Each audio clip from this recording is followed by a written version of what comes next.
Sebelumnya saya mengajak kita berdoa bersama-sama. Mari kita berdoa. Bapa, hamba minta dalam nama Tuhan Yesus, secara khusus berkati pembacaan, pemberitaan, sharing dari firman-Mu ini, Bapa. Ya Tuhan. Kami bersyukur Roh-Mu yang Kau janjikan itu menyertai dan akan menolong kami. Baik hamba yang akan membagikan maupun nanti dalam kesempatan kami saling diskusi, saling berbagi nanti. Karena itu kami serahkan waktu ini ke dalam pertolongan-Mu, berfirman pada kami dalam nama Tuhan Yesus oleh pertolongan Roh-Mu. Kami siap menyambut firman-Mu. Amin. Ya. Amin. Ya, baik. Pada malam hari ini, ya,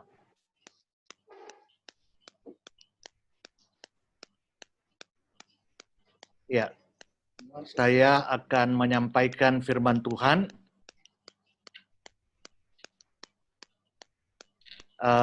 Jadi sebenarnya sudah 3 kali berturut-turut saya sampaikan. Saya diminta menyampaikan 2 Korintus 5 ayat 17. Ya, walaupun ini juga tidak terpisahkan dengan tema kita yang sebelumnya, ya, mengenal Allah, mengenal yang benar dan berada di dalam yang benar. Seperti itu, tidak terlepas dari tema tersebut.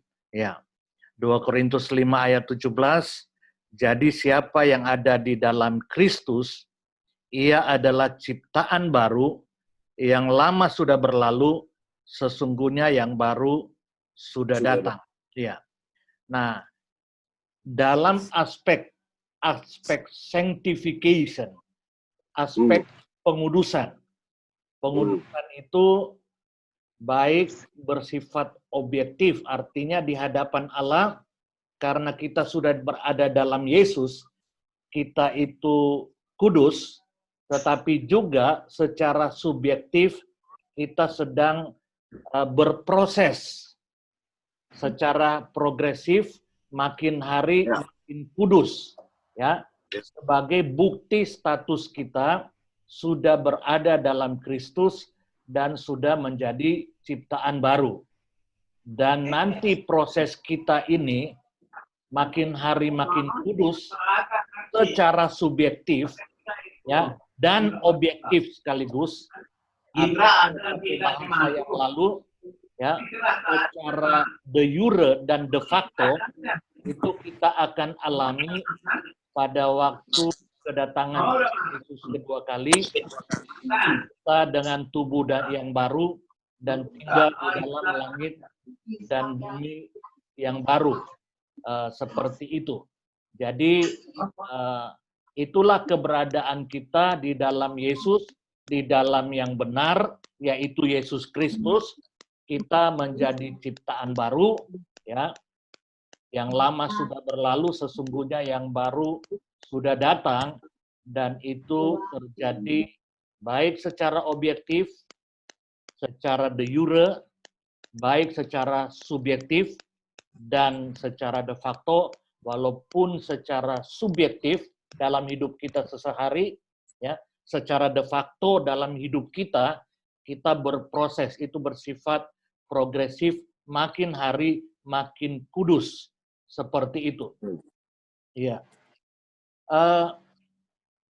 Dasar untuk berada dalam Kristus dan mewujudkan manifestasi keberadaan tersebut, ya, tadi de jure dan de facto, mewujudkan manifestasi keberadaan tersebut itu adalah oleh iman, yakni iman yang berobjekkan firman Kristus, Alkitab, melalui pertolongan Allah Roh Kudus. Jadi saudara-saudara, ya, keberadaan kita dalam Kristus dan manifestasi keberadaan kita dalam Kristus itu dua-duanya terjadi oleh iman. Tetapi ingat, iman itu bukan iman yang buta. Seorang teolog berkata, iman itu lompatan dalam kegelapan. Tidak. Ada objek yang jelas. Itulah objek daripada iman adalah firman Kristus. Ya, firman Kristus ini berbicara dua hal. Ya, yang pertama, Yesus Kristus adalah firman yang menjadi manusia, tetapi juga Alkitab adalah firman yang tertulis. Jadi ada dua keberadaan firman, ya, ada dua bentuk inkarnasi. Ya, inkarnasi menjadi, ya. Ada dua bentuk inkarnasi, yakni inkarnasi firman dalam Yesus Kristus menjadi manusia dan inkarnasi firman dalam Alkitab. Sehingga orang percaya harus menerima Alkitab adalah firman Allah, ya. Karena ada pandangan, paling tidak ada 3 pandangan. Yang pertama, Alkitab adalah firman Allah. Yang kedua, ada pandangan Alkitab mengandung firman Allah. Jadi kalau mengandung itu berarti ada yang bukan firman Allah. Ada yang firman Allah. Ya.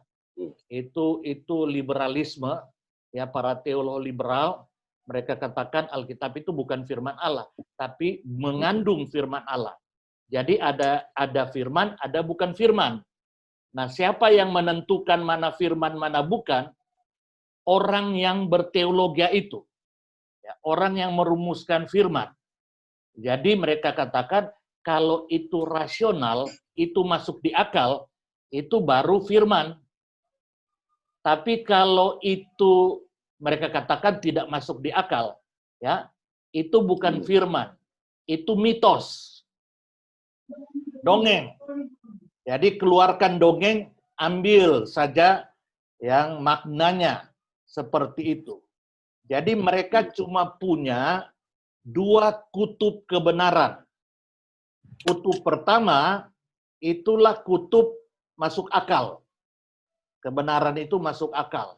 Kutub kedua, ya, itu tidak masuk akal. Mereka lupa ada kutub yang ketiga. Kutub melampaui akal. Melampaui akal. Bukan tidak masuk akal, tapi akal kita yang tidak masuk karena melampaui akal. Ya. Jadi mereka tidak menerima kutub melampaui akal. Hanya ada 2 kutub. Masuk akal, tidak masuk akal. Jadi kalau mereka membaca Alkitab, ada hal-hal yang akal mereka tidak masuk, langsung mereka katakan itu tidak masuk akal, dan itu dongeng. Harus dikeluarkan dongeng itu. Jadi Alkitab bisa menjadi tipis. Karena hanya terima yang sesuatu, ya, yang masuk akal. Ya, mereka lupa ada kutub ketiga, kutub melampaui akal. Ya. Saya atau kita semua pernah naik pesawat, ya, apalagi pesawat jumbo itu sekarang, ya, paling tidak Airbus 380, besar sekali. Saya tidak mengerti, ya, bagaimana pesawat ini bisa terbang, ya, karena saya tidak belajar tentang itu. Ya, tapi saya tidak akan katakan tidak masuk akal percaya pesawat ini bisa terbang karena begitu besar, ya. Barang kecil aja sepatu saya lempar jatuh ke bawah. Ini besar. Ya. Saya tidak mengerti, tapi saya tidak akan pernah katakan tidak masuk akal pesawat bisa terbang. Iya. Dan buktinya apa? Saya naik, walaupun saya tidak mengerti, saya naik. Mengapa? Karena saya percaya. Bukan karena saya mengerti, maka saya percaya. Iya, tetapi saya percaya, maka akibatnya saya mengerti, mengalami pengalaman, pesawat rupanya bisa terbang. Seperti itu. Jadi ada slogan seorang teolog, dia berkata, saya percaya, maka saya mengerti. Saya mengerti, maka saya makin percaya. Seperti itu. Ya. Jadi bukan mengerti baru percaya, tetapi percaya maka mengerti. Seperti itu. Nah, Yang ketiga itu teolog sekarang dari teolog liberal berkembang sekarang, teolog postmodernisme. Mereka berkata tidak ada firman Allah ya yang mutlak. Semuanya adalah kebenaran. Di semua agama itu kebenaran. Di semua orang itu sendiri adalah kebenaran. Jadi tidak ada yang mutlak, semua relatif. Jadi tidak lagi menerima Alkitab firman Allah. Jadi paling tidak ada 3 kutub. Ya. Jadi Alkitab adalah firman Allah, Alkitab mengandung firman Allah, yang ketiga Alkitab bukan firman Allah. Dan kita ya adalah orang-orang yang percaya bahwa Alkitab adalah firman Allah. Ya, seperti itu. Jadi di sini ya dasar keberadaan dalam Kristus dan dasar manifestasi keberadaan dalam Kristus tersebut itu terjadi semata-mata oleh iman yang berobjekkan firman Kristus, Alkitab, melalui pertolongan Allah Roh Kudus. Ya. Roma 10 ayat 17. Jadi iman timbul dari pendengaran dan pendengaran oleh firman Kristus. Ya, ingat saya tadi di depan mengatakan ada 2 inkarnasi firman. Yesus Kristus adalah firman yang menjadi manusia. Baru yang kedua, ya, Alkitab adalah firman yang menjadi Alkitab atau firman yang tertulis. Seperti itu. Nah, firman Kristus ini itu adalah dasar iman, objek daripada iman, sehingga ayat ini tegas mengatakan iman timbul dari pendengaran dan pendengaran oleh firman Kristus. Beriman kepada firman yang menjadi manusia, itu membawa kita masuk dalam keselamatan, berada dalam Kristus. Beriman kepada firman yang tertulis, itu dasar kedewasaan kita secara rohani, dasar untuk kita mewujudkan, memanifestasikan keberadaan kita dalam Kristus. Itu yang Pastor Frans seringkali katakan, makan firman. Seperti itu. Ya. Yohanes 16 ayat 13, ya. Tadi saya katakan oleh pertolongan Allah Roh Kudus. Yohanes 16 ayat 13 jelas menegaskan, tetapi apabila ia datang, ini berbicara tentang Roh Kudus, yaitu roh kebenaran, ia akan memimpin kamu ke dalam seluruh kebenaran. Iya. Kebenaran firman. Sebab ia tidak akan berkata-kata dari dirinya sendiri, tetapi segala sesuatu yang didengarnya, itulah yang akan dikatakannya, dan ia akan memberitakan kepadamu hal-hal yang akan datang. Perhatikan ini, ia akan memuliakan aku. Jadi, ada 2 tugas Roh Kudus, memimpin kita ke dalam seluruh kebenaran firman, dan yang kedua, untuk memuliakan Kristus. Itu tugas utama daripada Roh Kudus. Memimpin kita ke dalam seluruh kebenaran, dan yang kedua untuk memuliakan Kristus, termasuk percaya Kristus di dalamnya. Sehingga saya katakan tadi, ya, ada 2 beriman kepada firman, itu beriman kepada firman yang menjadi manusia, itulah Yesus, dan berfirman pada beriman kepada firman yang tertulis, itulah Alkitab. Seperti itu. Itu dasar untuk kita dapat memanifestasikan keberadaan di dalam Kristus atau keberadaan sebagai ciptaan baru terwujud dalam hidup kita. Ya. Dan 1 Korintus 12 ayat 13 berkata, sebab di dalam satu roh kita semua, baik orang Yahudi maupun orang Yunani, baik budak maupun orang merdeka, telah dibaptis menjadi satu tubuh. Masuk berada di dalam Yesus, atau berada dalam yang benar, baru dan kita semua diberi minum dari satu roh. Akibat beriman pada firman, ya, roh itu memasukkan kita ke dalam yang benar, ke dalam Kristus, tetapi juga Roh itu memberi minum kita pada waktu kita berada dalam Kristus. Jadi dia bukan saja memasukkan kita ke dalam tubuh Kristus, tetapi dia memberikan dirinya untuk kita minum, menjadi sumber kepuasan, sumber kehidupan kita.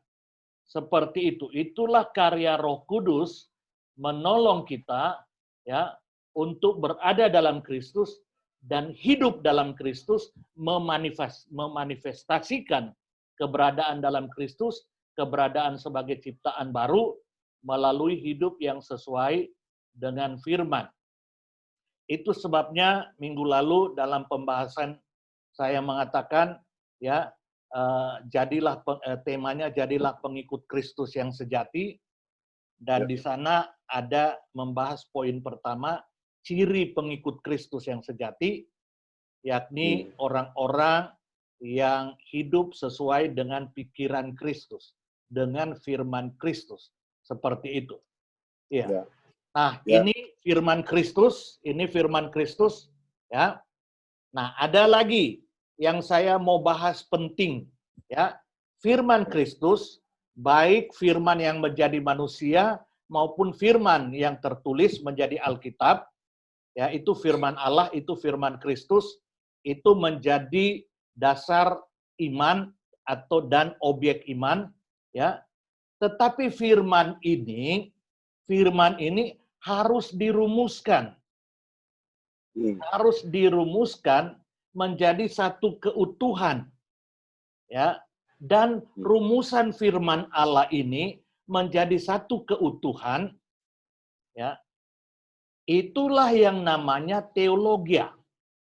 Itulah yang namanya teologia. Mengapa harus dirumuskan menjadi satu keutuhan? Karena kalau firman itu sepotong-sepotong, ada bahaya. Ada bahaya. Saudara perhatikan, ya, sejak di Taman Eden, itu iblis menggoda Adam dan Hawa secara khusus.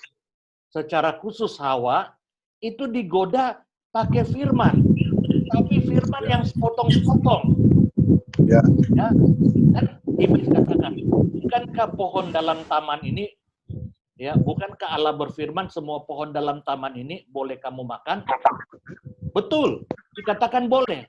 Tapi kan ada diteruskan, tetapi pohon yang satu jangan kamu makan buahnya. Ya, waktu siapa namanya Hawa mengatakan iya, tetapi pohon yang satu jangan. Itu dibalikan oleh iblis. Ya, oh tidak, ya, seperti itu. Jadi iblis menggoda memakai firman, tapi bukan firman yang utuh, tetapi potongan-potongan firman. Ya, potongan-potongan firman yang terpisah-pisah. Perhatikan, waktu Tuhan Yesus dicobai di padang gurun, iblis mencobai pakai firman. Pakai firman, ya. Tetapi firman yang sepotong-sepotong. Ya, coba kau jatuhkan dirimu dari menara ini. Bukankah ada tertulis, ya, toh, malaikat dan seterusnya. Dan itu ada dalam Alkitab. Tetapi firman yang sepotong-sepotong tidak utuh. Tuhan Yesus menjawab dengan keutuhan. Benar, tapi ada tertulis. Ya, jangan engkau mencobai Tuhan Allahmu. Jadi, saudara lihat, iblis menggoda dengan firman. Iya. Selanjutnya, saudara, apakah iblis tidak punya doktrin tentang Allah yang benar? Ada, tapi sepotong-sepotong. Perhatikan di dalam Yakobus 2, ya, waktu itu membahas tentang iman yang mati dan iman yang hidup. Yakobus di sana, saya lupa di ayat berapa, dia berkata, engkau percaya hanya ada satu Allah saja, itu baik. Tetapi setan-setan pun percaya akan hal itu, dan mereka gemetar. Jadi lebih hebat lagi. Kalau yang sebelumnya percaya adanya satu Allah, nggak gemetar. Tapi iblis, dia percaya hanya ada satu Allah. dan gemetar. Jadi iblis pun punya doktrin tentang Allah. Iblis punya doktrin tentang Kristus. Punya. Saudara perhatikan atau ingat, waktu Tuhan Yesus bertemu dengan orang yang kerasukan setan di mana itu? Di Gadara, Gerasa ya. Ya, di Gadara. Itu iblis waktu Yesus datang, iblis langsung bersuara, ya. Hai yang kudus dari Allah. Dia tahu Tuhan Yesus yang kudus dari Allah. Dan dia katakan, belum saatnya engkau menghakimi kami. Jadi dengan kata lain, iblis tahu Yesus itu yang kudus dari Allah, dan dia tahu belum saatnya iblis dihakimi. Nanti penghakiman di akhir zaman. Jadi iblis punya doktrin tentang siapa Kristus, dan punya doktrin akhir zaman, paling tidak tentang penghakiman, tetapi ini hanya sepotong-sepotong tentang firman. Karena itu, firman ini harus dirumuskan menjadi satu keutuhan, dan rumusan dari firman yang tertulis itu menjadi satu keutuhan yang tidak terpisah-pisah, ya. Tugas itu namanya adalah teologia. Teologia. Itu namanya teologia. Teologia adalah pemahaman, ya, pemahaman tentang Allah dan kehendaknya yang dirumuskan dari keutuhan Alkitab oleh pertolongan Allah Roh Kudus melalui prinsip penafsiran yang benar. Itu teologia. Jadi, mengapa? Karena kita perlu dihindari dari memberitakan potongan-potongan firman, akhirnya satu dengan yang lain firman itu tabrakan. Ya, bertentangan, tidak nyambung. Akhirnya tidak sesuai yang seharusnya.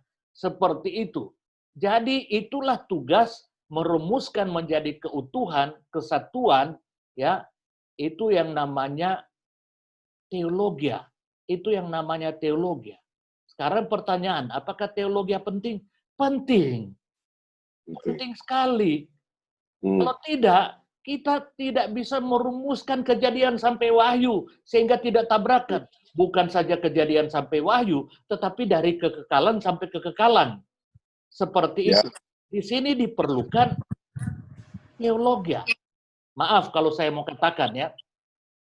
Karena tidak mau ya merumuskan firman menjadi keutuhan dalam teologia, maka banyak orang berdiri di mimbar hanya menyampaikan potongan-potongan Alkitab yang bertentangan satu dengan yang lain. Ya, maaf. Kalau seperti itu, yang berdiri di mimbar ini kita pertanyakan, ini teologianya benar atau teologia iblis ini? Karena menyampaikan potongan-potongan saja. Seperti itu. Ini karena bahaya seperti itu. Orang jadi takut bawa firman sekarang ini. Nah, itu konsekuensinya undang pengajar. Tidak belajar kapan mau jadi pengikut Kristus yang sejati. Jangan Amin. saudara dan saya. Petrus pun ditengking kok. Iya. Mau. Hanyalah iblis ya. Hanyalah iblis. Padahal Petrus itu nggak kerasukan. Iblis. Ya. Coba dia dikuasai oleh ide iblis. Seperti itu. Nah saya takut, waduh, kalau hamba Tuhan sekarang seperti Tuhan Yesus, saudara, dia tengkang-tengking semua pemahaman yang salah. Iya tuh, waduh, lari semua jemaat itu. Ini sekarang susahnya banyak hamba Tuhan, pikiran jemaat sudah tidak sesuai firman, diam-diam aja daripada lari di sana, dijadikan majelis pula di sana. Bahkan pekerjaan di sana. Iya. Karena tidak berani bersikap. Tapi Tuhan itu jelas tengking. Karena tidak sesuai keutuhan firman. Itulah yang namanya teologia. Ya. Yang masalahnya sekarang ini ada krisis teologia. dalam ilmu umum saja, ya praktek itu harus sesuai teori. Jangan suka-suka melakukan apa saja. Ya, teorinya seperti apa? Ya, harus dirumuskan dulu. Ya, Ya. itulah kebenaran ya epistemologis, dirumuskan seperti itu. Ya, nah dari firman Kristus kata Roma 10 ayat 17 ya, yang dirumuskan menjadi teologia ya oleh orang pilihan Allah ya melalui pertolongan Roh Kudus. Ini Roh Kudus menolong ya orang pilihan waktu dia mendengar firman yang benar, yang utuh, yang teologis. Jadi kalau saya pakai istilah lagi, ada firman yang teologis, ada yang tidak. Ada teologia yang tidak sesuai firman, ada yang sesuai. Seperti itu. Jadi harus dari keutuhan firman sungguh-sungguh. Waktu diberitakan, orang dengar, Roh Kudus bekerja, karena ingat, tugas Roh Kudus memimpin ke dalam seluruh kebenaran firman, dan untuk memuliakan Kristus. Iya, seperti itu. Jadi, waktu didengar oleh orang pilihan, ya, didengar, ya, Roh Kudus menyertai pemberitaan firman yang teologis, yang dari keutuhan Alkitab, sehingga menolong orang yang mendengar firman. Akibatnya, ya, cara Roh Kudus menolong, yang pertama kita sudah bahas yang lalu, melalui melahirkan baru orang itu.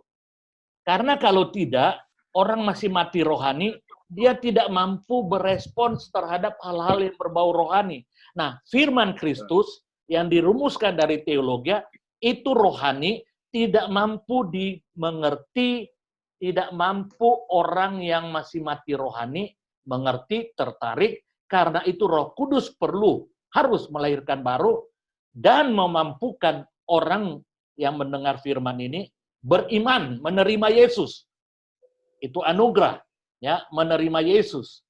Sehingga tergenapi apa yang dikatakan Yohanes 3 ayat 16, supaya setiap orang yang percaya, ya, yang beriman, itu pun adalah anugerah dari Roh Kudus. Nah, pada waktu Roh Kudus menolong, karena tugas Roh Kudus menolong sebagai aplikator, sehingga orang pilihan ini dilahirkan baru secara rohani dan dimampukan untuk beriman kepada firman Kristus yang dirumuskan menjadi teologia, maka seketika itu juga, tadi saya jelaskan, dia dibawa masuk oleh Roh Kudus ke dalam Yesus Kristus. Ya, ini orang percaya, orang pilihan, dia sudah berada dalam Yesus, berada dalam yang benar, ya, berada dalam Kristus, menjadi ciptaan baru, ya, dan di dalam Kristus ini dia terus beriman, dari iman kepada iman, ya, dari iman kepada iman, ya, iman kepada firman yang menjadi manusia, iman kepada firman yang menjadi Alkitab, firman tertulis, seperti itu. Sehingga di dalam Kristus inilah, ya, orang percaya itu mampu meneruskan karena dia minum dari Roh Kudus di dalam Yesus ini, di dalam tubuh Kristus. Dia minum dari Roh Kudus dan Roh Kudus menolong dia untuk makin mengerti firman sehingga makin memanifestasikan, ya, kebenaran, hidup benar, wujud pada ciptaan baru tersebut. Jadi saudara lihat firman Kristus perlu dirumuskan menjadi teologia. Jadi sekali lagi jangan anti teologia. Ya. Ya. Saudara baca Alkitab, PA, umpamanya PA, renungan pagi. Kan saudara baca, saudara rumuskan. Iya. Saudara baca firman renungan, saudara rumuskan, itu namanya teologia. Itu namanya teologia. Saudara baca Alkitab dan berkhotbah, rumusan yang saudara baca itu saudara rumuskan, saudara khotbahkan, saudara berteologia. Jadi tidak bisa terpisah teologia dengan kehidupan setiap orang percaya. Soal teologianya seperti apa, ya itu kemudian, ya, apakah potongan-potongan atau keutuhan, ya, seperti itu. Ya, itu yang harus dijaga. diwaspadai. Ya, Yes. dia. Nah, oleh sebab itu teologi penting. Ya, sadar atau tidak, kita sudah berteologi dan harus berteologi seperti itu. Nah, sehingga saya kembali ulang tadi saya menyebut tentang definisi teologi. Ini saya buat lagi, ya. Teologi adalah segala pemikiran dan pemahaman tentang Allah dan kehendaknya yang oleh pertolongan Allah Roh Kudus melalui iluminasi dan aplikasi. Jadi Roh Kudus ini yang pertama dia menolong kita melalui memberikan iluminasi, Pencerahan. tetapi juga bukan iluminasi atau pencerahan saja, tetapi aplikasi. Sehingga kita mampu mengaplikasikan ya pemahaman itu. Kalau tidak, ya Alkitab itu menjadi huruf mati, pemahaman kita menjadi teoritis saja. Ya, menjadi teoritis. Kalau Yakobus katakan menjadi iman yang karena tidak mampu diaplikasikan. Ya, jadi yang dirumuskan oleh pertolongan Allah Roh Kudus melalui iluminasi dan aplikasi, ya, dirumuskan secara benar dari keutuhan kebenaran Alkitab melalui prinsip penafsiran yang benar. Nah, ini Amen. itulah teologi. Itu teologi. Ya, jadi Alkitab harus dirumuskan. Kalau enggak kita jadi iblis semua nih. Potongan-potongan Alkitab ini yang kita tabrakan. Kalau potongan Alkitab, karena kita berkhotbah kan satu teks kan potongan, iya toh? Iya. Tapi potongan yang tidak terlepas dari keutuhan. That's right. Ya, saya harap ini dimengerti. Berbeda potongan yang tidak terlepas dari keutuhan dan potongan yang terlepas dari keutuhan, bahkan tabrakan. Tadi kan iblis menggoda Hawa kan potongan yang tidak dari keutuhan, bahkan tabrakan dengan keutuhan firman. Waktu iblis menggoda Tuhan Yesus pakai firman, ya. Tapi dari potongan firman sehingga tabrakan dengan keutuhan firman. Iya, seperti itu. Itulah teologi, ya, teologi. Walaupun saudara bertanya di mana ada kata teologi dalam Alkitab, tidak ada. Ya, itulah rumusan yang ribuan tahun sudah dipakai istilah ini, ya, diadopsi dari bahasa Yunani. Itu mulai dari zaman Plato ini istilah ini sudah dipakai, baru diadopsi oleh gereja. Iya, istilah ini ya untuk membuat apa namanya istilah-istilah yang tepat, ya. Karena kalau saudara cari istilah Tritunggal tidak ada dalam Alkitab. Itulah usaha gereja untuk merumuskan Alkitab seperti itu, ya. Ya. Nah, sekarang pertanyaan berikut, apa hubungan teologi dengan dogma dan doktrin? Ya, karena ada istilah dogma dan doktrin. Ya, apa hubungan teologi dengan dogma dan doktrin? Ya, dogma adalah kesimpulan yang berwenang, berotoritas. Dogma adalah kesimpulan yang berotoritas dan mengikat, seperti keputusan-keputusan. Jadi kalau kalian kan umpamanya kalau gereja independen, walaupun independen kan tetap ada keputusan-keputusan, ketetapan-ketetapan, aturan-aturan yang dibuat kan di dalam gereja itu. Apalagi yang bersifat sinodal. Tentu ada keputusan-keputusan, ketetapan-ketetapan, aturan-aturan, ya, atau secara umum keutuhan ketentuan hukum yang berisi sanksi tertentu. Itu namanya dogma. Jadi kalau gereja baik independen maupun sinodal, ada aturan tentang pernikahan, itu berarti dogma gereja tentang pernikahan. Keputusan-keputusan, ketetapan-ketetapan tentang pernikahan kah, tentang bagaimana menjadi jemaat, ya, tentang pernikahan kembali, perceraian dan pernikahan kembali, ya. Kalau dalam bahasa saudara-saudara kita itu fatwa. Fatwa itu kan dogma itu artinya. Itu kan mengikat seharusnya toh. Ya, walaupun sekarang sudah berbau politis, ya. Gereja harus buat fatwa. Iya. Dogma itu menjadi dogma. Dalam Alkitab, Lembaga Alkitab Indonesia, kata dogma diterjemahkan dengan kata perintah, keputusan, ketetapan, atau ketentuan. Nah, di mana saja terdapat kata dogma ini dalam Alkitab, khususnya dalam Perjanjian Baru, karena dogma itu dari bahasa Yunani. Contohnya, Lukas 2 ayat 1. Pada waktu itu Kaisar Agustus mengeluarkan suatu perintah. Kata perintah di ayat ini dari bahasa Yunani dogma. Ya, jadi dogma itu artinya perintah. Menyuruh mendaftarkan semua orang di seluruh dunia. Itu. Selanjutnya, kata dogma, Kisah Rasul 16 ayat 4. Dalam perjalanan keliling dari kota ke kota, Paulus dan Silas menyampaikan keputusan-keputusan yang diambil para rasul dan para penatua di Yerusalem. Ya, kata keputusan-keputusan itu dalam Alkitab asli pakai kata dogma. Ya, jadi itu keputusan-keputusan yang dirumuskan gereja. Ya, jadi jangan anti keputusan, liar jemaat. Liar jemaat, liar gereja. Kalau tidak ada dogma, ya seperti itu. Jadi Alkitab juga memakai kata dogma ini. Ya, Kisah Rasul 17 ayat 7.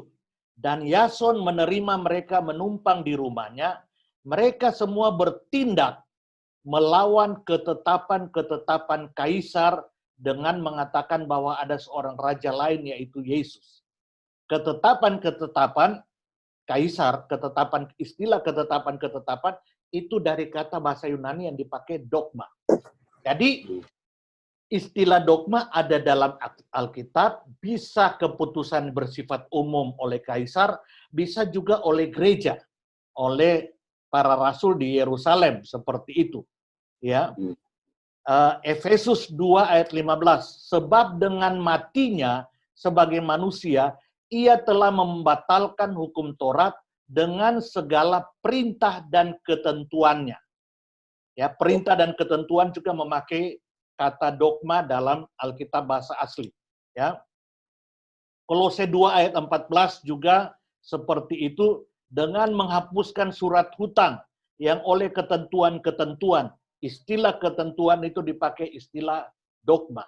Ya, ketentuan-ketentuan hukum. Seperti itu. Jadi, ya, kata dogma ini ada dalam Alkitab dan digunakan. Itu berbicara ketentuan-ketentuan, ketetapan, perintah, ya, yang resmi, yang punya sanksi kalau dilawan, seperti itu. Sekarang yang kedua, kata doktrin. Di dalam Alkitab. Kata doktrin berasal dari kata Latin doctrina, yang artinya teaching, mengajar atau pengajaran. Ya, pengajaran. Menurut kamus besar bahasa Indonesia, kata doktrin berarti ajaran secara bersistem. Contohnya doktrin politik, doktrin keagamaan, doktrin militer, dan seterusnya. Ya, itu kata doktrin. Ya, dari bahasa Latin doctrina. Nah, dalam Perjanjian Baru, kata doktrin diambil dari kata didaskalia. Itu bahasa Yunani. Itu artinya itu berbicara tentang pekerjaan mengajar. Itu didaskalia. Dari kata dasar didake. Itu berbicara tentang ajaran. Jadi kata didake diterjemahkan dengan kata doktrin dalam bahasa Inggris. Paling banyak dalam Alkitab bahasa Inggris King James, ya. Jadi didaskalia, didake, ya, itu doktrina dalam bahasa Latin, doktrin dalam bahasa Inggris, ajaran atau pengajaran dalam bahasa Indonesia. Jadi ini bisa dipakai umum, tetapi juga dipakai dalam Alkitab. Ajaran, pengajaran, itu doktrin, itu ada dalam Alkitab. Contohnya, Yohanes 7 ayat 16 sampai 17. Jawab Yesus kepada mereka, ajaranku, ya, itu didake, ya. King James Version, Alkitab bahasa Inggris, memakai kata my doctrine. Ya. Jadi itu ajaran. Tidak berasal dari diriku sendiri, tetapi dari Dia yang telah mengutus aku. Barang siapa mau melakukan kehendaknya, ia akan tahu entah ajaranku, pakai istilah bahasa Inggris, my doctrine, my didake, my didaskalia, dalam bahasa Yunani, berasal dari Allah, entah aku berkata-kata dari diriku sendiri. Selanjutnya, Matius 7 ayat 28. Dan setelah Yesus mengakhiri perkataan ini, itu di bait Allah, takjublah orang banyak itu mendengar pengajarannya. King James memakai istilah his doctrine. Jadi doktrin itu jelas ada dalam Alkitab, baik dalam bahasa asli, baik dalam bahasa Inggris, baik dalam bahasa Indonesia, tapi memang tidak diterjemahkan doktrin, tapi pengajaran. Seperti itu. Ya. Titus 1 ayat 9. Dan berpegang kepada perkataan yang benar, yang sesuai dengan ajaran yang sehat. Ajaran yang sehat itu King James, New American Standard, New International Version, ini versi-versi Alkitab maksudnya, itu memakai kata yang sama, sound doctrine, ajaran yang sehat. Iya, sound doctrine. Ya, seperti itu. Supaya ia sanggup menasihati orang berdasarkan ajaran itu dan sanggup meyakinkan penentang-penentangnya. Iya. 2 Timotius 4 ayat 2, beritakanlah firman, siap sedialah baik atau tidak baik waktunya, nyatakanlah apa yang salah, tegurlah dan nasihatilah dengan segala kesabaran dan pengajaran. Itu diterjemahkan 3 versi Alkitab dengan kata doktrin, ya. Tapi King James memakai istilah instruction. Ya, doktrin King James, instruction itu New American Standard dan New International Version. Pakai istilah instruction. Seperti itu. 2 Timotius 3 ayat 16, segala tulisan yang diilhamkan Allah memang bermanfaat untuk mengajar. King James pakai istilah doktrin. New American Standard, NIV, pakai teaching, istilah teaching, pengajaran. Ya, seperti itu. Ya, jadi Alkitab menggunakan istilah doktrin itu berbicara didake, didaskalia, ajaran, pengajaran, seperti itu. Ya, jadi itu Alkitabiah.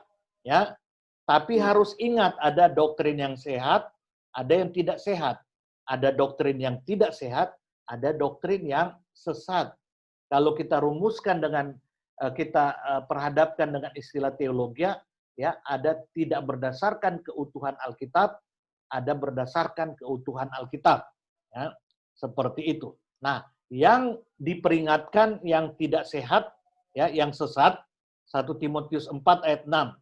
Dengan selalu mengingatkan hal itu kepada saudara-saudara kita, engkau akan menjadi seorang pelayan Kristus Yesus yang baik, terdidik dalam soal-soal pokok iman kita, dalam ajaran sehat, good doctrine atau sound doctrine yang telah kau ikuti selama ini. Itu ajaran sehat, ya, ajaran yang baik. 2 Timotius juga memakai istilah ajaran baik, doktrin, sound doctrine di bawah, ajaran sehat, 2 Timotius 4 ayat 2. Jadi rupanya ada ajaran yang baik, ada ajaran yang sehat, ada yang tidak sehat. Ya. Selanjutnya, dalam 1 Timotius 6 ayat 3-4, ya. Jadi dipakai istilah, jika seorang mengajarkan ajaran lain dan tidak menurut perkataan sehat, yakni perkataan Tuhan kita Yesus Kristus, dan tidak menurut ajaran the doctrine yang sesuai dengan ibadah kita. Jadi ada doktrin yang tidak sesuai ibadah kita. Seperti itu, ya. Selanjutnya ada dikatakan Efesus 4, sehingga kita bukan lagi anak-anak yang diombang-ambingkan oleh rupa-rupa angin doktrin, angin pengajaran, oleh permainan palsu manusia dalam kelicikan mereka yang menyesatkan. Jadi ada rupa-rupa pengajaran oleh permainan palsu manusia dalam kelicikan mereka yang menyesatkan. Jadi kita harus ingat, ada doktrin yang tidak sehat, doktrin yang sesat, seperti itu. Oleh sebab itu kita perlu belajar tentang keutuhan Alkitab ini, teologi yang benar untuk menjadi doktrin. Ya, begitu juga ini Kolose 2 ayat 20 ya. Jadi ada strange doctrines ya. Saudara lihat ya, janganlah kamu disesatkan oleh berbagai ajaran asing. Itu ajaran juga pakai doktrin ya. Seperti itu ya. Jadi itu sudah diingatkan juga bahwa ada yang benar, ada yang salah. Nah, selanjutnya, jadi kita sudah belajar ada kata dogma, ada doktrin. Dogma dapat diajarkan sebagai doktrin, pengajaran. Jadi kalau saudara punya ketetapan di dalam gereja itu namanya dogma, bisa diajarkan sebagai doktrin. Dalam Alkitab pada umumnya dogma berasal dari doktrin atau pengajaran atau sebaliknya, seperti itu. Dan ya sekarang hubungannya dengan teologi, dogma dan doktrin dalam hubungan dengan teologi. Teologi harus bermuara pada dogma dan doktrin. Jadi waktu saudara merumuskan firman tertulis, merumuskan firman yang menjadi manusia, Yesus Kristus, ya, itu harus bermuara menjadi dogma, ketetapan gereja, dan menjadi isi pengajaran, doktrin. Sebaliknya dogma dan doktrin harus hulunya berhulukan teologi yang benar. Karena teologi bersumber dari keutuhan kebenaran Allah dalam Alkitab, maka teologi pastilah bersifat dogmatis dan doktrinal yang punya kuasa memerdekakan. Karena dirumuskan dari keutuhan Alkitab. Jadi orang percaya harus berteologi, dan teologi yang benar adalah atau harus menjadi isi, konten dari dogma dan doktrin yang benar, yakni teologi yang dogmatis dan doktrinal serta dogma dan doktrin yang teologis. Jadi iman timbul dari pendengaran akan firman Kristus. Karena firman ini bukan cuma satu kata, bukan cuma satu ayat, bukan cuma satu perikop, tetapi itu dari Alkitab Kejadian sampai Wahyu, maka kita perlu rumuskan. Apa kata Alkitab contohnya tentang dosa? Ya, apa kata Alkitab dari keutuhan Alkitab tentang arti dosa yang benar? Nggak bisa dari potongan, harus dari keutuhan. Nah, merumuskan dari keutuhan Alkitab Kejadian sampai Wahyu, itu namanya teologi. Supaya kita terhindar dari potongan-potongan Alkitab yang tidak muncul dari keutuhan. Seperti itu. Jadi, itu teologi, dan teologi itu penting sekali untuk menjadi isi dogma. Jadi saudara punya aturan gereja, saudara nilai ini sesuai dengan keutuhan Alkitab tidak, sesuai dengan teologi atau tidak, ya dogmanya, peraturannya, dan ajarannya sesuai tidak, seperti itu. Jadi sekali lagi saya ulang apa yang kita belajar malam ini, ya. Jadi bagaimana kita ya yang sudah menjadi ciptaan baru. Siapa yang ada dalam Kristus, dia adalah ciptaan baru. Dari aspek sanctification, pengudusan, itu sudah terjadi ya secara objektif dan de jure, dan terus-menerus berproses makin kudus secara de facto dan secara subjektif, ya. Bagaimana memanifestasikan pengudusan itu?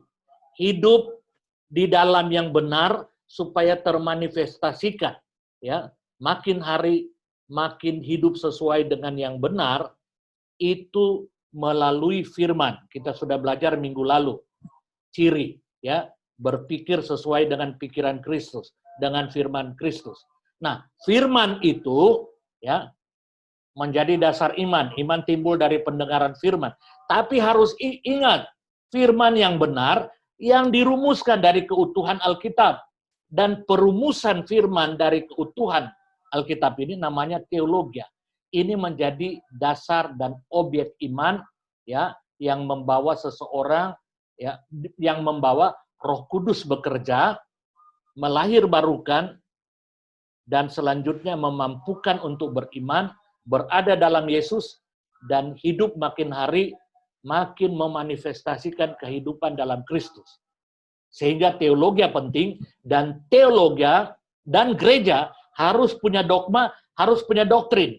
Tetapi dogma dan doktrin harus berisikan konten firman Kristus yang dirumuskan tadi, yakni teologi, sehingga kita makin hari makin memanifestasikan hidup, ya, sebagai ciptaan baru secara benar, dan kalau itu terjadi, Allah akan dipermuliakan melalui hidup kita.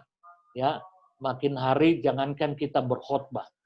Ada seorang hamba Tuhan, dia bertemu dengan teman hamba Tuhan yang benar-benar berteologi dan hidup sesuai teologi. Ya, itu hamba Tuhan temannya yang dia jemput di airport, dia jemput dengan bersama anak perempuannya kecil. Baru hamba Tuhan bertanya kepada anak ini, halo, apa kabar, dan sebagainya. Waduh, itu sudah penuh kuasa. Mendadak anak itu menangis. Jadi inilah yang saya berharap ada kehidupan teologis yang benar, yang menjadikan banyak orang percaya itu makin penuh kuasa dalam hidup, karena membangun, ya, kehidupan dalam Kristus, kehidupan ciptaan baru berdasarkan keutuhan Alkitab. Ya, Alkitab. Di Cina sana, saudara, saya pernah mendengar kesaksian, mungkin berapa 10 tahun atau lebih dari 10 tahun lalu, ada misionaris dari Cina. Mereka katakan mereka kan pada umumnya gereja di bawah tanah, habis kumpul ibadah, ya, itu tidak ada pengumuman ibadah ke depan jam berapa dan di mana, langsung bubar. Mengapa? Karena mereka takut yang kumpul di sini, ini konteks gereja bawah tanah, underground, ya. Jadi mereka takut nanti kalau ada intel pemerintah yang ada, nanti waktu ibadah minggu depan yang diumumkan itu, mereka langsung ditangkap semua. Jadi tidak ada pengumuman. Ya. Tapi yang hebat, di hari Minggu itu, mereka semua seakan-akan digerakkan untuk pergi ke satu tempat. Tahu-tahu, mereka semua berkumpul di tempat itu. Semua digerakkan ke satu tempat. Loh, kita kumpul, disitulah mereka beribadah. Tanpa ada pengumuman, ini zaman puluhan tahun lalu, ya. Tanpa ada sesuatu yang lain. Mereka sangat sensitif dengan Roh Kudus, dengan Tuhan. Ya, karena apa? Mereka hidup dari keutuhan firman. Ya, mereka dulu zaman itu, saudara, kalau dapat Alkitab satu, karena susah dapat Alkitab, ya, Alkitab yang satu itu dibagi-bagi, saudara. Ada yang dapat Matius pasal berapa sampai pasal berapa, ada yang dapat pasal berapa, dan semua hafal itu isi ayat Alkitab. Jadi pendeta berkhotbah tidak perlu baca Alkitab, saudara. Langsung bilang, oke, Matius sekian. Yang hafal itu berdiri. Dia langsung sebut itu ayat itu. Luar biasa, karena sulitnya dapat Alkitab. Ya, jadi mereka punya tingkat sensitivitas yang tinggi. Saya percaya karena mereka hidup sesuai dengan firman, sesuai dengan keutuhan firman, dan Roh Kudus pasti bekerja secara luar biasa dalam kehidupan mereka, sehingga mereka mengalami Roh Kudus yang memberikan dunamin, memberikan kuasa itu dalam hidup mereka. Minta maaf saya harus mengajar seperti ini. Tuhan Yesus memberkati. Shalom. Wow, luar biasa ini. Kita dapat pelajaran teologi, ya, yang luar biasa malam hari ini, dan saya percaya kita semua perlu itu. Dan Amen. memang ada pemahaman yang baru buat saya bahwa teologia itu adalah satu rumusan, bukan ilmu tentang Tuhan, tetapi adalah satu rumusan ya, Pak Christian. Iya. Satu kesimpulan dari keutuhan dari kebenaran Alkitab.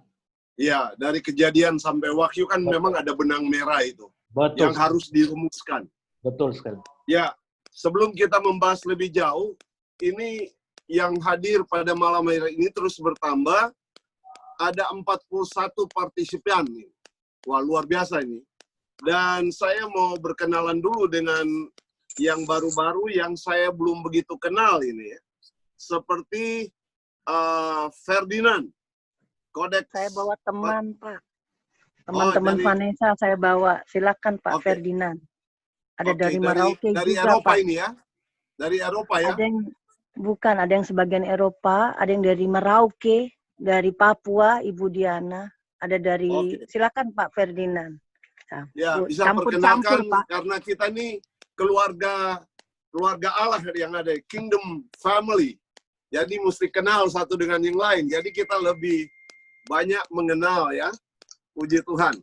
Jadi bisa perkenalkan siapa itu tadi, Pak Ferdinand ya? Ya, salam Bapak Ibu sekalian. Ya, dari mana ini Pak Ferdinand? Saya berasal dari daerah Tangerang, Pak. Tangerang, Banten, Indonesia. Oke. Jakarta ya, Tangerang lah. Iya, benar. Banten. Benar, Pak. Oke. Terus ada siapa lagi saya lihat? Ibu Diana ya? Diana. Dan Pak Yogi. Iya, Pak Yogi. Ini saya lihat memang ada beberapa yang baru. Ya, Pak Yogi, kemudian Ibu Diana ya. Ada Ibu Diana ada? Ada, salam Pak. Ya, shalom. Dari mana Ibu Diana? Saya off ya video ya. Saya dari Merauke, Papua, Pak. Wow. Berarti Indonesia. Jauh sekali itu ya. Kenapa di off videonya Ibu Diana? Karena ini sambil ngomong anak Pak, di sini sudah malam. Iya. Oke, puji Tuhan. Ya, maaf kalau ya Pak ya. Kalau dari Singapura 1 jam ke depan itu. Oke, terus saya mau kenal lagi ada Pak Yogi ya. Pak Yogi. Ya, saya Pak. Pak Yogi dari mana Pak? Dari Surabaya. Woi, haleluya. Tambah banyak ini kita nih. Dari mana-mana sekarang. Luar biasa. Jarak bagus, saya mau belajar, Pak. Ya, jarak boleh terpisah, tapi kita satu roh di dalam Tuhan Yesus. Amin. Ada satu lagi yang saya mau kenal. Ini Pak Supandi Mul. Supandi. Iya. Itu temannya Ibu Perempuan juga ya? Bu Vanessa ya? Kita semua keluarga ya Pak ya. Iya, betul. Saya Pak Supandi. Ya. Saya temannya Ibu Vanessa juga, Pak. Oh, dari itu mana Pak Supandi? Dari Bekasi, Pak. Oh, Bekasi. Oke. Iya, Pak. Salam kenal dari saya. Tuhan memberkati. Ya, terima kasih kita sudah saling kenal. Dan kalau ada waktu, kita setiap malam ini, Pak. Setiap malam kita ada ibadah yang kita namakan Eat the Words. Jadi kita makan firman. Kita belajar, tetapi bukan cuma sampai jadi pengetahuan, tapi menjadi realita dalam hidup kita. Teraplikasi dalam hidup kita sehari-hari. Itu pun baru kita belajar tadi. Jadi kita bukan saja belajar firman, tetapi firman itu menjadi daging. Ya, terima kasih untuk teman-teman baru yang sudah bergabung di Zoom meeting dari ibadah Eat the Words. Setiap malam kita lakukan. Dan tentunya saat ini kita mau berdoa dulu buat firman Tuhan. Pengajaran yang sangat-sangat berharga yang pada malam hari ini kita dapatkan dari Pendeta Dr. Christian Lasut. Beliau adalah rektor dari STT Basom. Ini berubah saya punya ini jadi kelihatan sepotong. Jadi kita mau berdoa buat firman Tuhan. Sesudah kita berdoa buat firman Tuhan, maka kita nanti ada diskusi. Jadi kalau saudara mau bertanya atau mau menambahkan, silakan saja. Tapi kita mau berdoa dulu buat firman Tuhan. Dan pada saat ini ada bersama dengan kita, ada mana nih, Pastor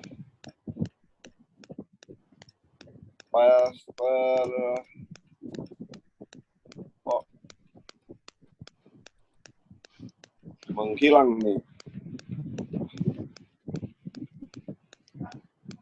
Oh, haleluya.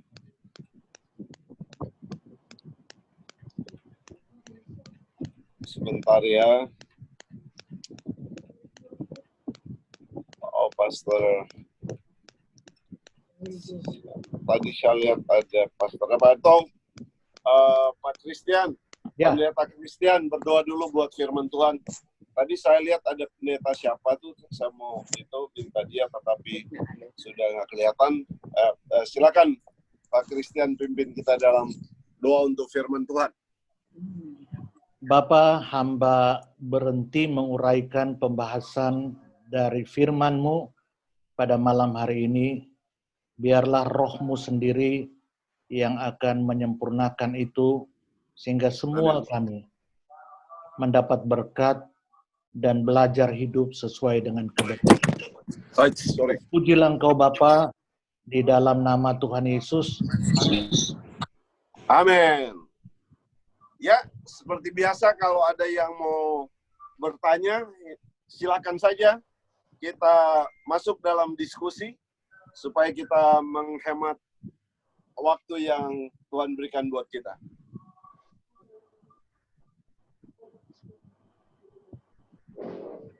Halo, siapa yang mau bertanya silakan. Ini Pak Arnold kayaknya mau bertanya. Ya, terima kasih Pastor Christian. Terima kasih. Teman sepelayanan ini. Selamat hari jadi ya. Ya, ulang tahun itu. Pakatuan. Pakatuan wo pakawelewiran. Ya, amin. Nah, bersyukur malam ini dapat pemahaman yang luar biasa lagi, terutama mengenai teologi ya. Meskipun kita tidak ikut serta dalam pendidikan khusus, tapi malam hari ini oleh anugerah Tuhan, Pastor Christian sudah menguraikan secara jelas dan lengkap tentang teologi. Banyak yang mengupas Alkitab agaknya kurang lengkap, sepotong-sepotong, sehingga membingungkan jemaat, terutama yang awam. Ya. Kalau boleh Pak Christian kasih satu contoh yang lebih lengkap tentang teologi keselamatan. Orang menganggap seperti sekali di udara tetap di udara. Sekali selamat tetap selamat. Apakah itu merupakan satu konteks teologi keseluruhan? Ya, kalau demikian maka seolah-olah tidak ada lagi free will, ya. Seperti yang pernah kita bahas pada waktu yang lalu.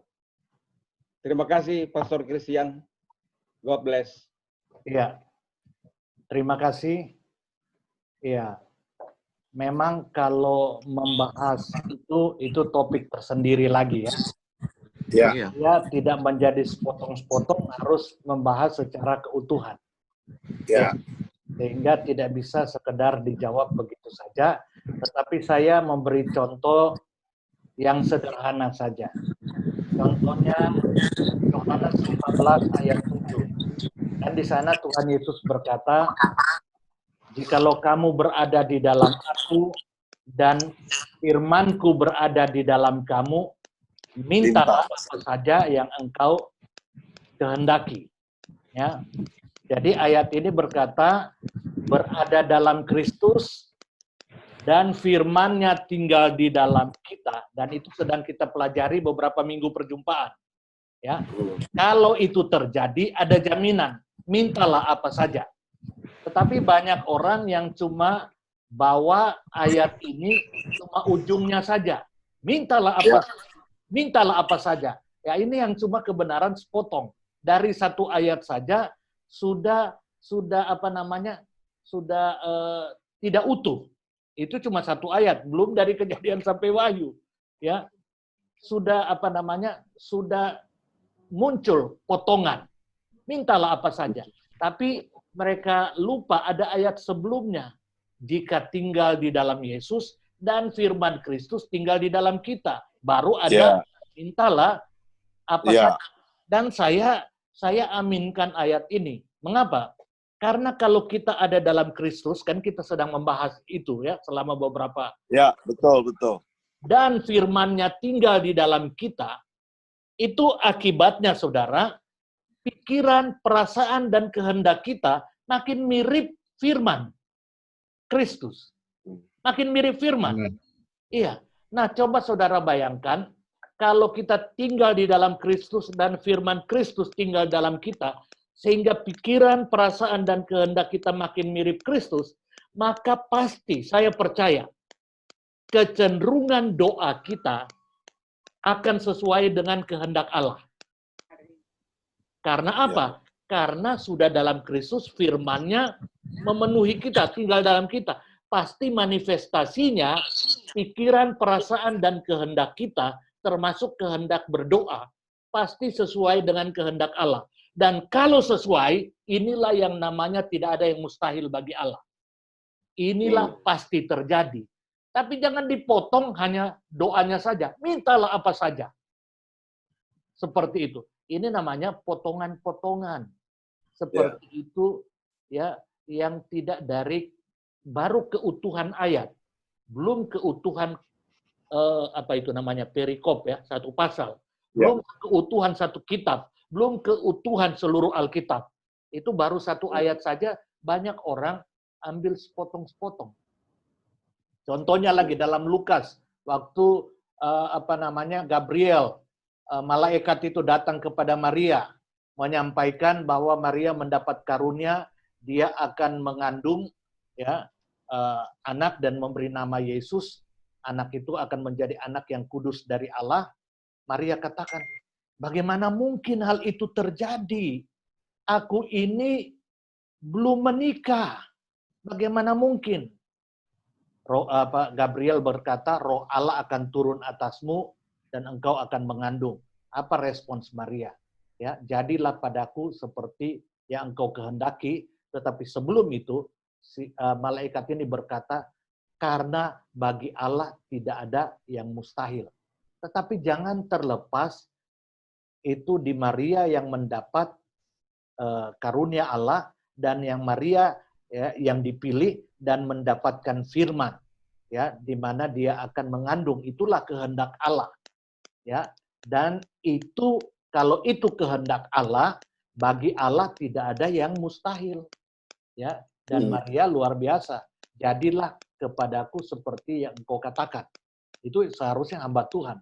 Jadilah padaku apa yang firman-Mu katakan. Jadi seperti itu. Tapi kita langsung bawa kemana-mana. Alkitab berkata, tidak ada yang mustahil. Nah, lepas daripada keutuhan. Ini contoh-contoh sederhana. Akhirnya itu tidak ada yang mustahil menjadi doktrin. Menjadi doktrin. Padahal itu doktrin, bukan sound doktrin, bukan doktrin yang sehat. Karena lepas dari keutuhan Alkitab. Jadi saya langsung membahas potongan-potongan itu secara lebih spesifik di dalam ayat lepas ayat, belum lagi di dalam keseluruhan Alkitab. Sebelum saya lanjut, Pak, saya memberikan apresiasi kepada Ibu Vanessa. Ibu Vanessa ini rupanya notulen yang baik dia. Iya, buat catatan-catatan. Dia tulis, ya. Ini beliau ini mengetik 10 jari rupanya ini. Ya. Iya, ayat-ayat cepat sekali. Pak Christian ngomong itu langsung keluar. Betul. Ini mestinya Ini Ibu Vanessa mestinya diundang ke apa White House ini menjadi notulen ini. Luar biasa. Ini sekarang ini Belajar, Pak. perintis menulis steno di Indonesia orang Manado. Pak Tengker yang mendirikan ASMI. Asmi. ASMI itu didirikan oleh orang Manado, Pak Tengker. Itu dia Benny Tengker. bukan Benny Tengker punya kakak, Punya papa. punya kakak, punya om. Benny Tengker punya anak satu-satunya Gideon Tengker. Itu papanya Nagita, istrinya Raffi. Itu orang Manado itu. Dia itu yang merintis zaman dulu itu kalau akademi sekretaris itu wajib itu ya menulis 10 jari dan steno. Titik langsung bisa di pesan-pesan itu. Terima kasih Ibu Vanessa ya. Tuhan Yesus memberkati ya Ibu Vanessa. Tapi saya agak tertarik dengan profil ini, Pak Supandi Mulyono. Saiki wong Jawa iki. Wong Jawa toh, Pak? Ah, Jawa toh.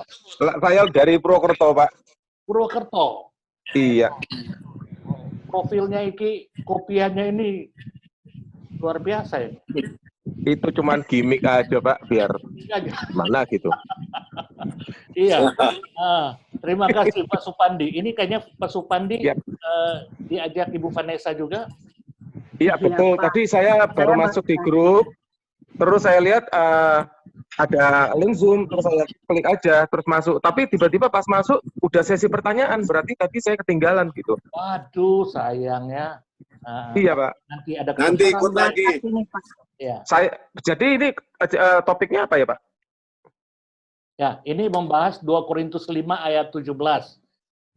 Iya. Dan itu sudah dibahas dalam berapa minggu berturut-turut, Pak. Iya. Seperti itu. Tapi Oke. Pastor Tiko yang bisa. Tadi pertanyaannya tentang soteriologi, Pak. Soteriologi ya, Pak? Itu tadi dari Pak Arnold Mende, dan itu menjadi tema tersendiri. Ya, Terlalu panjang itu sejarah keselamatan itu. Oh iya, saya boleh tanya, Pak? Monggo, Pak Ya. Pastor Tiko Alus, silakan dipandu. Ya, terima kasih Romo. Ya, jadi saya agak kebingungan. Ada beberapa gereja Protestan atau Reform atau apa saja begitu ya, bahkan dari karismatik sendiri kok masih terkesan kembali kepada hukum Taurat gitu, Pak. Jadi keselamatan yang soteriologi yang di dalam Yesus Kristus itu kan bukan lagi menjalankan hukum Taurat ya begitu, Pak. Itu bagaimana, Pak? Jadi Pak, kalau ada gereja yang seperti itu gitu, Pak, apakah betul apakah tidak betul gitu, Pak? Terima kasih, Pak. Iya, matur nuwun Pak Supandi Mulyono, Purwokerto ya. Iya, selamat datang ya. Coba Pak Christian dulu. Bagaimana, Pak? Ya. Pak Christian dulu jawab itu. Oh ya. Tuhan Yesus pernah berkata, Dia datang itu tidak menghilangkan satu iota dari hukum Taurat. Iota itu titik. Jadi hukum Taurat itu berlaku, ya. Tetapi tidak ada satu orang pun yang mampu memenuhi tuntutan hukum Taurat. Ya. Bahkan Tuhan Yesus sendiri mengembangkan pengertian hukum Taurat sangat luas, Pak Mulyono. Ya, Tuhan Yesus pernah berkata, engkau menginginkan, waktu engkau melihat seorang perempuan menginginkan, engkau sudah berzina. Jangankan melakukan, masih menginginkan sudah berzina. Engkau membenci saudaramu, engkau sudah membunuh. Itu luar biasa. Jadi pertanyaannya, siapa yang mampu melaksanakan tuntutan hukum Taurat tanpa hilang satu titik pun? Dan hukum Taurat berkata, terkutuklah orang yang melanggar hukum Taurat. Jadi luar biasa, siapa yang mampu lolos untuk bisa melaksanakan tuntutan hukum Taurat dan lolos dari kutukan. Ya. Satu-satunya yang memenuhi tuntutan hukum Taurat, tak ada satu cacat celah setitik pun, cuma Tuhan Yesus. Cuma Tuhan Yesus. Kenapa cuma Tuhan Yesus? Pertama, ya, Alkitab berkata Yohanes 1 ayat 1, pada mulanya adalah firman, firman itu bersama-sama dengan Allah, firman itu adalah Allah. Jadi kalam, kalau dalam bahasa Indonesia lama dipakai istilah kalam, ya, itu dari bahasa adopsi dari bahasa Arab. Kalam. Pada mulanya adalah kalam, kalam itu bersama-sama dengan Allah, kalam itu adalah Allah. Ayat 14, kalam itu menjadi manusia. Firman itu menjadi manusia. Jadi Yesus itu adalah kalam Allah yang menjadi manusia atau firman Allah yang menjadi manusia. Yohanes 17 ayat 17 berkata, firman itu adalah kebenaran. Jadi kalau Tuhan Yesus adalah firman yang menjadi manusia, dan Yohanes 17 ayat 17 berkata, firman itu adalah kebenaran, berarti Tuhan Yesus adalah sama dengan kebenaran yang menjadi manusia. Oleh sebab itu dari semua tokoh agama, cuma Tuhan Yesus yang pernah buat statement, pernyataan, akulah jalan, akulah kebenaran, akulah hidup. Mengapa? Karena dia satu-satunya firman, kalam yang menjadi manusia. Dan dia yang adalah firman, yang adalah kebenaran yang menjadi manusia, kebenarannya teruji. Waktu dia dicobai di padang gurun, dia tetap hidup dalam kebenaran. Waktu dia dicobai di Taman Getsemani, menghadapi salib, dia tetap hidup dalam kebenaran. Jadi satu-satunya ya manusia, karena Tuhan Yesus adalah Allah yang menjadi manusia, yang memenuhi syarat tuntutan hukum Taurat itu cuma Tuhan Yesus. Cuma Tuhan Yesus. Jadi dia satu-satunya memenuhi tuntutan hukum Taurat. Yang kita sudah belajar selama ini, pada waktu Roh Kudus menjamah kita, sehingga kita mampu percaya Yesus, Roh Kudus membawa kita berada dalam Yesus. Yesus yang adalah kebenaran. Sehingga waktu kita berada dalam Yesus, yang adalah kebenaran, yang memenuhi tuntutan hukum Taurat, maka pada waktu kita berada dalam Yesus, berada dalam kebenaran, Allah melihat kita melalui Yesus yang benar, maka dia menyatakan kita, you are right. Engkau benar. Engkau benar. Ya, bukan karena kita benar, tapi karena kita berada dalam Yesus yang benar, ya. Artinya sudah memenuhi tuntutan hukum Taurat. Dan tadi kita sudah membahas, mungkin Pak Bung datang, saya pakai istilah tuntutan hukum Taurat 100%, satu-satunya oleh Yesus, kita berada dalam Yesus, sama dengan kita sudah memenuhi tuntutan hukum Taurat, dan itu terjadi baik secara de jure maupun secara de facto. Secara objektif maupun subjektif. Secara objektif kita sudah memenuhi tuntutan hukum Taurat, ya, secara de jure, tapi secara subjektif, de facto, ya kita sedang berproses dengan firman, makin hari makin hidup kudus sesuai dengan tuntutan hukum Taurat. Itu sebabnya memang benar harus memenuhi tuntutan hukum Taurat, khususnya 10 hukum. Itu hukum moral, tuntutan hukum Taurat. Dan kita adalah orang-orang yang sudah memenuhi tuntutan hukum Taurat, bukan karena kita, tetapi Yesus yang melaksanakan untuk kita, dan kita sudah berada dalam Yesus yang memenuhi standar hukum Taurat atau standar kebenaran Allah. Sehingga hukum Taurat secara objektif, de jure, tidak lagi bisa menuduh kita. Tidak bisa menuduh kita. Karena kita sudah memenuhi.